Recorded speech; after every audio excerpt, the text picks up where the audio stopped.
সালাম আলাইকুম দর্শক ভাইরা, আমরা এখন বছর মানছি কিন্তু খাতালত বছর মানে আপনার কাছে নাই সুদে বসে বইরে গিয়েছে। আমরা বালা মানুষ বিদ্রে শয়তানে পড়া।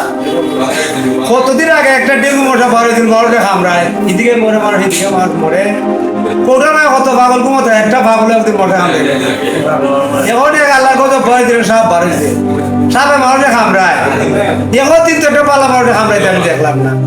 আসলে আল্লাহ কইছে আল্লাহ রাসূল সাল্লাল্লাহু আলাইহি ওয়াসাল্লাম ফরমাইছে আগের যেমন নাই ওই সময় আমি একটা কথা আল্লাহ রাসূল আল্লাহ তরফ থেকে কথা ছাড়বা ছাড়লে পরে যারা এই নাফরমানি করে এরা এইটা বিচার করবো। ওই ডেঙ্গু মনে পরে পাইছা ওই টাইম মনে এরা বিচার মনে হয় শুরু করছে। আমরা কত জঙ্গলায় যাই ঘুরাই, মাছ মারি আউরো যাই, বিদেশ যাই। এবার তিন একটা কোনো সাপ পাইলাম না, দূরা বারো উড়ে বেলায় যাতে উড়ে বেলায় যাতে আসলো হালাল খাইবার চেষ্টা করো, নবাদ জমাবার চেষ্টা করো। ভিতরে বালা খারাপ বাইরে বালা এইসব খাস কাটা ছাড়ো, মুসলমানের খাম না।